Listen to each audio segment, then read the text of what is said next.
Mastering the theory behind the three-element control loop holds paramount importance, as it ensures that individuals fully comprehend the fundamental concepts essential for their aspiring careers in instrumentation.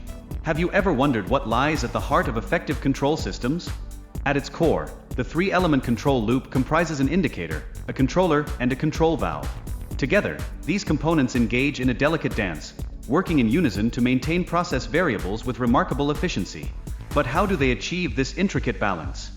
Establishing a set point within the control loop becomes imperative for operators, as it allows for the vital comparison between current process values and desired outcomes. This pivotal step not only facilitates better control decisions but also empowers operators to make necessary adjustments. What potential consequences might arise if those adjustments are not made in time? However, the landscape grows increasingly complex when fluctuations in steam demand come into play, often resulting in significant changes in boiler pressure. Such variations complicate the already challenging task of maintaining optimal water levels, raising the question, how can operators navigate this turbulent terrain effectively? In critical scenarios, swift fluctuations in steam demand can lead to misleading water level readings, primarily due to bubble formation.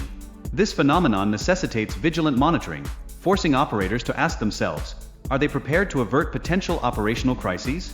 Moreover, the three-element control system masterfully integrates a multitude of factors, such as steam flow and feed water flow. This holistic approach significantly enhances the system's responsiveness to ever-changing conditions, prompting us to consider, what other elements contribute to overall system stability? Flow transmitters emerge as critical players in this dynamic, meticulously monitoring water levels and adjusting controls in real time. They empower operators to engage in proactive management of water supply based on immediate demand. But what challenges might arise if these transmitters fail to perform? The importance of diligently maintaining drum levels cannot be overstated, for fluctuations can result in significant operational challenges. Efficient command systems are designed to rapidly respond to changes in steam demand, optimizing water flow in response.